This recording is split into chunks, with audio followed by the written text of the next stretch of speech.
Welcome to the free and open mind Vcast. I am Hardy Brooklyn. And I'm Michelle Wild. Who are you?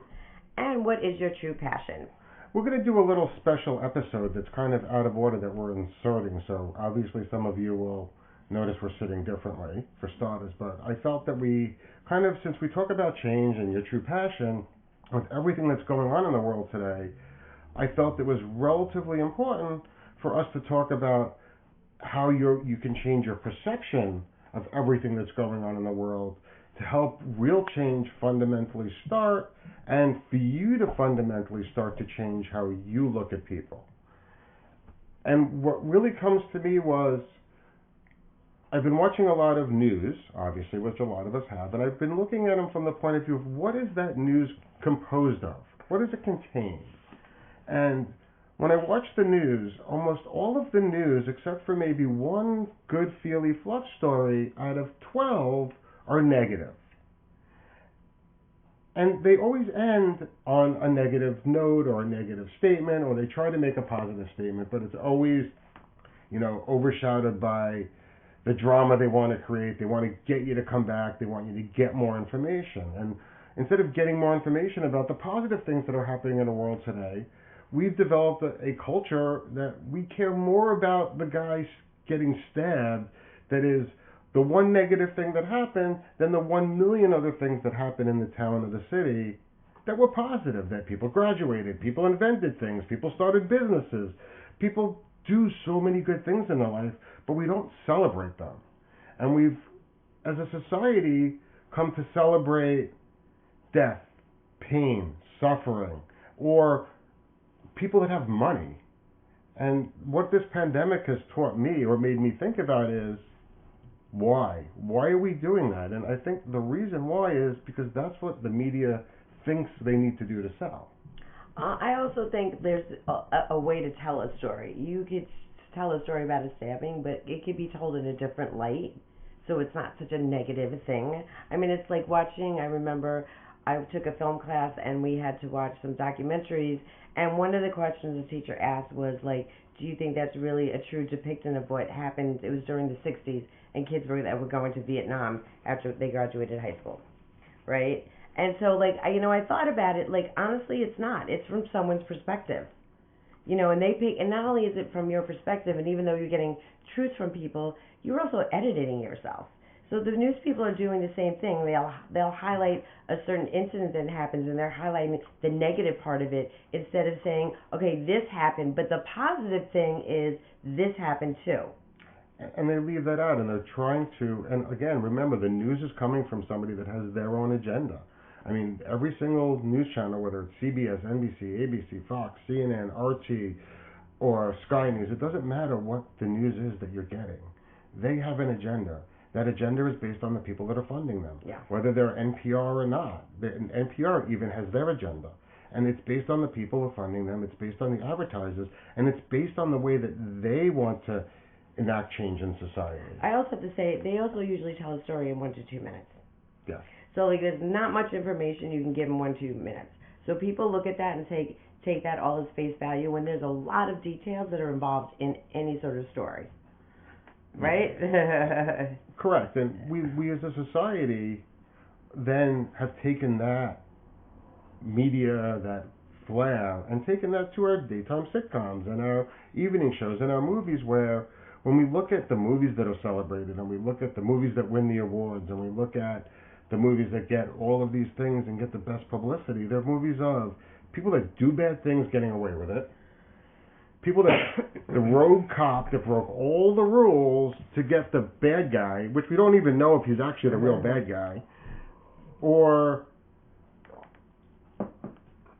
teens celebrating trickery or doing things that are not positive. And as a society, we've chosen to honor or look up to all of the things that we don't like, or we don't want to happen to ourselves. Don't like, or just like they're just bad things.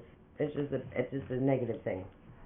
I don't know if they're negative things, because they could be spun to be a lot of the things can be done in a positive manner, but as a society, we've chosen to take the negative route instead of the higher route, because we value whatever we value or whatever we're told to value. So not only that, but it helps to perpetuate prejudice, racism. So a good example, and we were watching the news together, and we saw a news program about the Puerto Rican Day Parade and how they weren't having it this year, right? Right. And so normally what they show on the Puerto Rican Day Parade is Puerto Rican out in the street acting out and, acting belligerent and look what they did, blah, blah, blah. This story was actually about the kids that won a scholarship that the Puerto Rican Day Parade sponsors, which I had absolutely no idea. And I grew up in New York, and I've heard about the parade since I was a little kid, and never once did they ever mention about the scholarship program or the people that won the scholarship program, and interview them and ask them what it meant to be Puerto Rican and winning the scholarship. So now all of a sudden I have a totally different perspective on the Puerto Rican Day Parade. And I've been to the Puerto Rican Day Parade, and the way the news portrays it is horrible. Yeah, because it's based. It's part of the problem in our society is they perpetuate racism and prejudice, and they don't even realize they're doing it. Right, because they're so used to doing it, and it's just so ingrained. I mean, I was at a comedy show the other day, and I was walking across, and I sat down, and I was getting heckled by the comedian because of the way I was dressed as myself. And the comedian made a racist comment to me. And at the end of the show, I walked up to him, and he was like, "But you're cool, you're one of us." And even though he made that comment to me, and I was not that color, right? You're my word. And he said I could even use it because of the way that I carried myself and I presented myself. Right.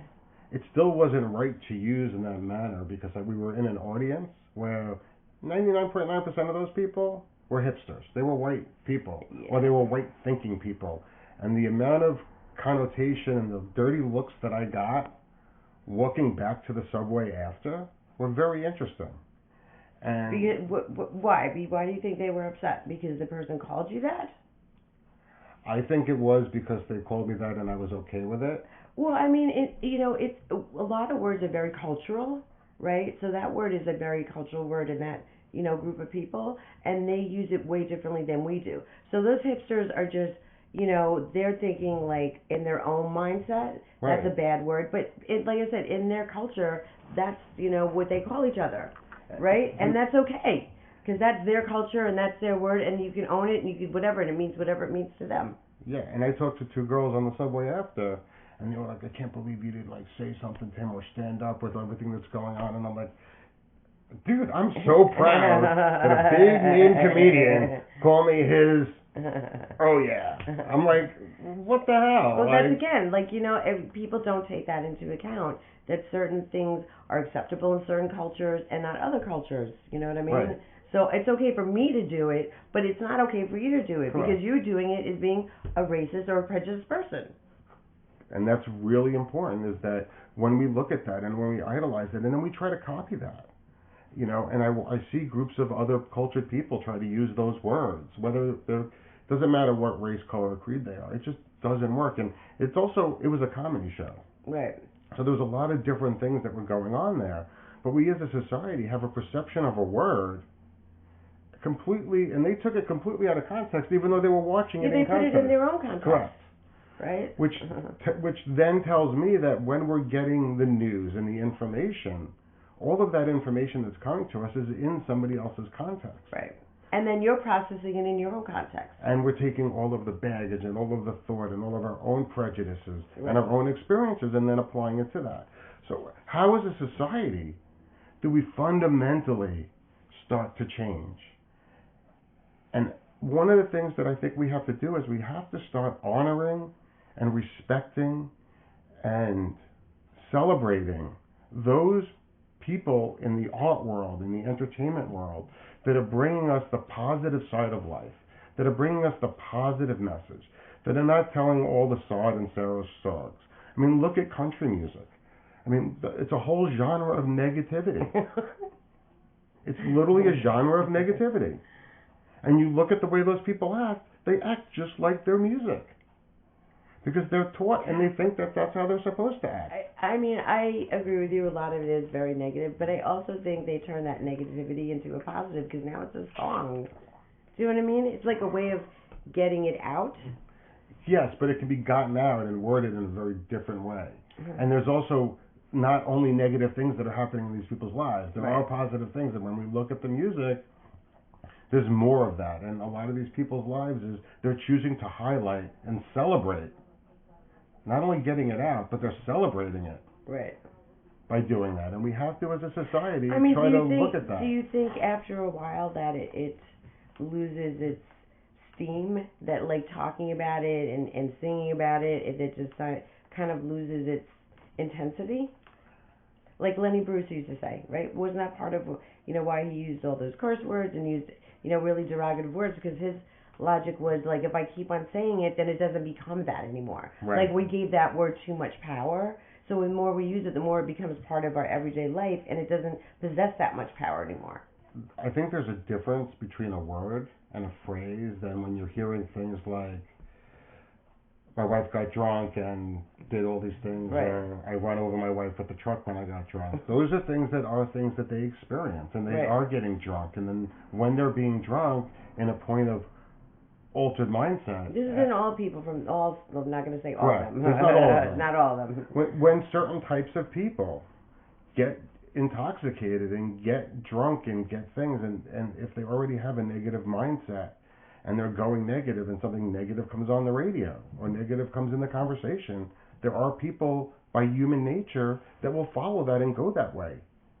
And it makes it really hard. Like when I work parking at events, like, oh, mad at my wife. And I literally watched this happen at a NASCAR event. I was working parking, and a song came on the radio about a guy running over his wife because he was mad at her. And this guy was waiting for his wife, and he was mad at her, so he ran her over. And I was just like, literally, it was just played on the music on the radio, and then like 3 minutes later, I watched it play out in real life.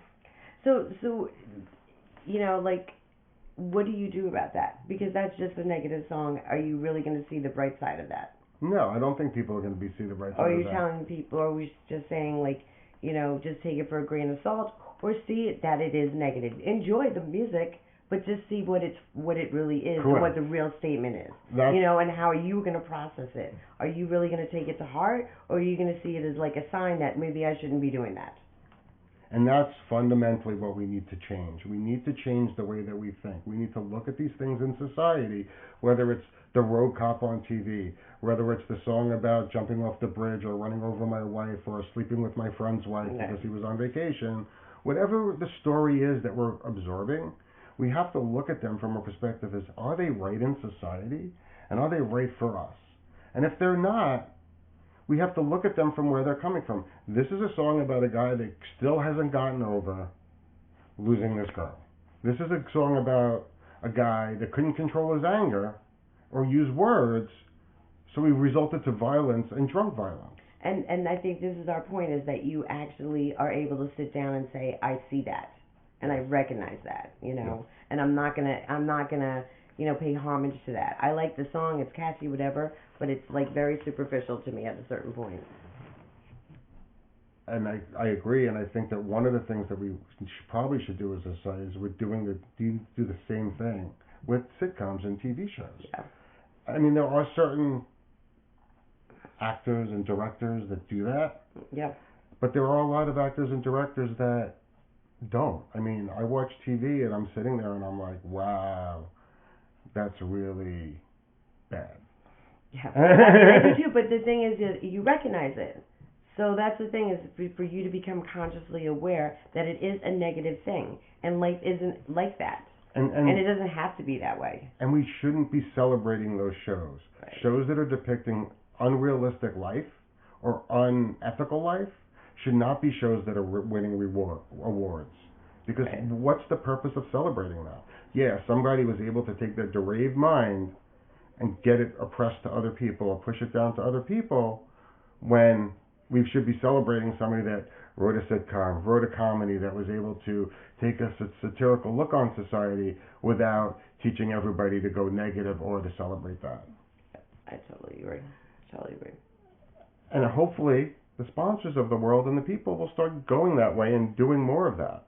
I mean, remember, it's not important to be not a racist. It's important to be an anti-racist, where you're aggressively and actively taking ownership for your own mistakes and your own statements. Yep. When you realize it. I know that I do racist things or against every different person, including white people. I mean, I constantly think that, and this is a regular derogatory statement, like, I look at rednecks the same way most people look at blacks. Okay. Okay. But that's me owning up to it, and everybody needs to do that. Okay, but you recognize it, right? And that's the first step. And it doesn't happen overnight. It's not a light switch. You're going to recognize your behavior. You're going to recognize your patterns, and then you're going to learn not to say anything. And I don't act on it anymore. Right, exactly. You just don't act on it, right? Right. And it's okay if it keeps on. If your mind keeps on coming up with those prejudices, it's totally okay. You just have to talk a dialogue in your head, like, hey, listen, that's not cool. Relax. Take a breath. Regroup, rethink this whole thing over.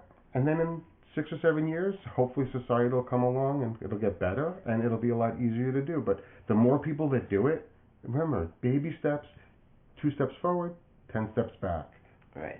3 steps forward, 1 step back. And I have to say, even on a whole, if our whole society could change, which I highly doubt, you can make the change by the people that you surround yourself with. That's how it all kind of happens. Yes. So you build your own community of people that are like-minded like you, that think positive, and want the best in the world, not just for themselves, but for everybody else. And so that's how, change is going to happen. Not in a big whole thing. It's going to happen in a little tiny thing. It's going to happen with individual communities, individual groups of people, and yourself starting to look at those people that are bringing those negative attitudes and allowing social shaming to actually be something that it should be. Like, right now, there's no such thing as social shaming. People do what they want, when they want, where they want, and, people don't wear masks. Okay, I've seen all kinds of commercials from masks are taking my rights away, I'm going to get suffocated, to, masks are a part of the devil. All of these things where people think their rights are being taken away when those same people are completely offended when a woman walks out in public without a top on. And what's the difference? Well, I'm offended to have to smell your skanky breath. I'm offended that you want to spit your virus at me. Yeah. I'm offended that you don't care about anybody else but yourself. That's what I'm offended by. And a lot of people fundamentally do that. And it's a mindset, and it's become so polarized in society because there's never a middle ground. There's never a ground that we can come at and look at as people, because we've created such a divide where, and this we're going to continue way further on, and where the population is so uneducated as a country compared to where we should be as a country. And when people, they don't understand the difference between science and creationism. A lot of people don't.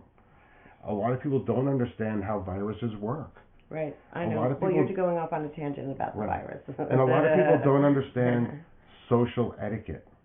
And that's where the Black Lives Matter campaign flies out at me. Because social etiquette means you don't make fun of someone to their face. When you go to the bathroom, you wash your hands when you're done. Right. When you do things and get your hands dirty, you wash them. A lot of reasons why we're also in this situation, aside from being prejudiced as a nation, we've become prejudiced to everything else, and we don't even do common hygiene for most people. I mean, since the pandemic, the 2 products that have seen the most increase in sales have been mouthwash and toothpaste. That's pretty interesting.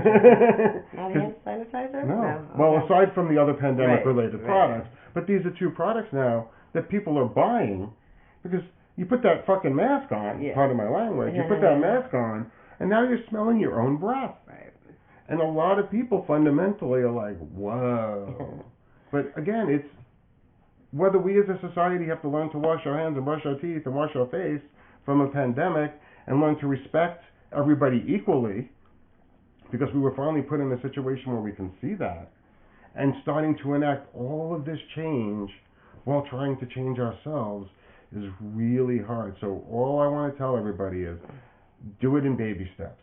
Yes, and remember, there's two sides to everything, and it's always your perspective of how you view this story and process it. And the other thing is, you're going to get a perspective from somebody else. You got to process that perspective. Do your research. Check to see if it's real. There are sites out there that validate things. Snopes, there's tons of them out there. And again, we'd like to thank headshop.com for making this possible. For all your vaping and glass and electric needs, and maybe some gas. Yeah, I guess they do sell. They might sell. Butane. Okay. So who are you, and what is your true passion? I just want to wrap up what we talked about. We've been talking about change in the last episodes, but this episode was a particular specific to the times that are happening now and our perception of what is being fed to us, and how we process that and how we can understand that, everything isn't a negative, that there's always a different context that it's been taken in. Yes, and let's try to be anti-racist Yeah. and look at ourselves and own up to it, because it's okay. We grew up in a society that was racist. It was okay to do a lot of those things, but now it's not, so we can own up to them, and it'll make it a lot easier to change. So again, this Free and Open Mind Vcast. I'm Hardy Brooklyn. I'm Michelle Wiles. Who are you? And what is your true passion?